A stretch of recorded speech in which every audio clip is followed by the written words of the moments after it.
Di sebuah dunia yang tersembunyi di balik tirai cahaya pagi, ada sebuah negeri yang hanya muncul saat hujan dan matahari saling menyapa. Namanya Negeri Pelangi. Tak semua orang bisa melihatnya. Hanya hati yang penuh rasa ingin tahu dan jiwa yang percaya pada keajaiban yang mampu menemukan jalannya. Di sanalah kisah petualangan ajaib ini bermula. Dari seorang anak bernama Aruna. Ia tinggal di desa kecil di kaki bukit. Tempat ia dikenal sebagai anak pendiam, namun penuh imajinasi. Setiap sore, Aruna akan duduk di bawah pohon flamboyan, menatap langit, dan menghitung warna pelangi yang kadang muncul setelah hujan. Ia percaya, setiap warna menyimpan cerita. Dan suatu hari, cerita itu akan memanggilnya.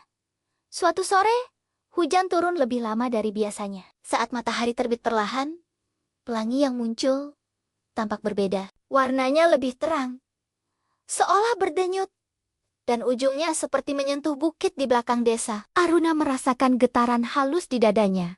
Sebuah panggilan yang tak bisa ia jelaskan. Tanpa pikir panjang, ia berpamitan pada ibunya dan melangkah menuju bukit. Langkah Aruna terasa ringan, seakan tanah ikut mendorongnya maju. Semakin dekat ia dengan ujung pelangi, udara terasa hangat dan lembut. Cahaya berputar mengelilinginya, dan sebelum sempat merasa takut, Aruna mendapati dirinya berdiri di sebuah padang luas yang tak pernah ia lihat sebelumnya. Rumputnya berkilau seperti kristal, dan langitnya berlapis warna. Ia tahu, ia telah tiba di Negeri Pelangi. Di hadapannya, terbentang sebuah jalan yang terbuat dari cahaya. Tak lama kemudian, ia bertemu makhluk kecil berambut awan bernama Lumo, penjaga gerbang warna. Lumo menjelaskan dengan suara lembut, Negeri Pelangi sedang membutuhkan bantuan. Sumber cahaya mereka, inti prisma, kehilangan keseimbangannya, dan warna-warna di negeri itu mulai memudar.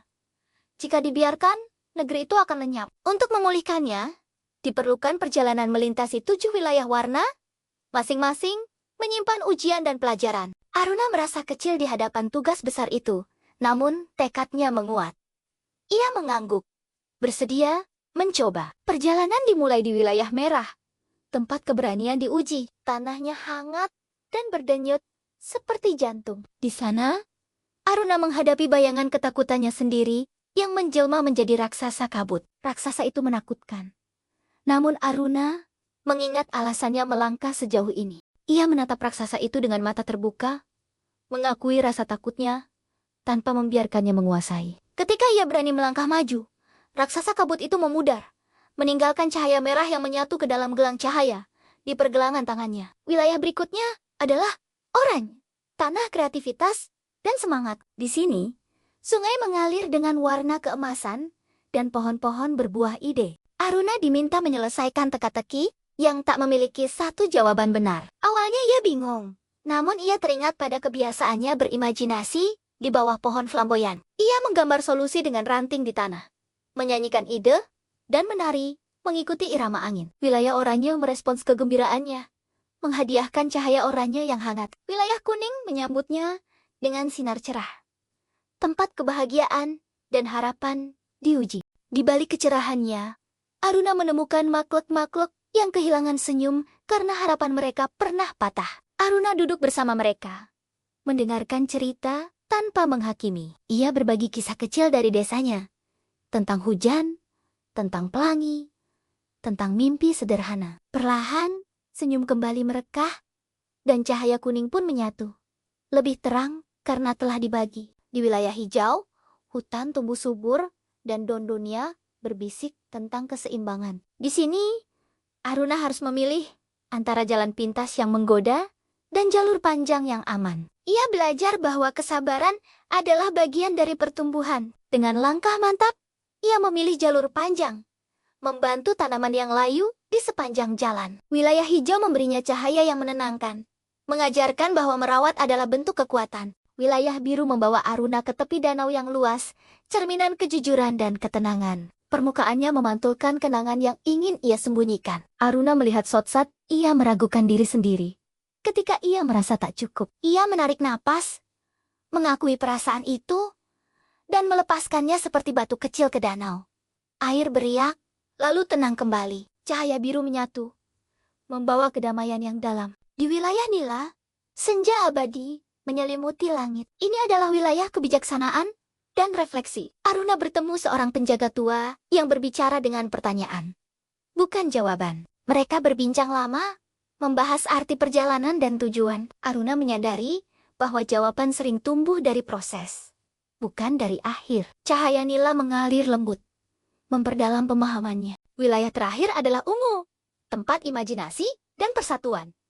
Di sini, semua warna bertemu, namun wilayah ini rapuh karena ketidakseimbangan. Aruna diminta menyatukan cahaya yang telah ia kumpulkan, bukan dengan paksaan, melainkan dengan niat yang murni. Ia menutup mata, mengingat setiap pelajaran, setiap wajah yang ia temui. Dengan hati yang penuh, ia membiarkan cahaya menyatu dengan sendirinya. Ungu pun berkilau, menandai keberhasilan. Dengan 7 cahaya menyatu, Aruna dan Lumo menuju inti prisma, sebuah menara kristal yang berdenyut pelan. Aruna mengangkat gelang cahayanya, dan warna-warna mengalir kembali ke inti.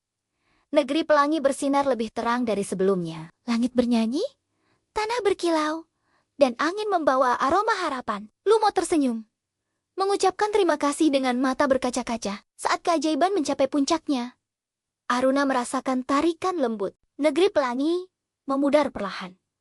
Bukan karena kehilangan, melainkan karena tugasnya telah selesai. Ia kembali berdiri di bukit dekat desanya.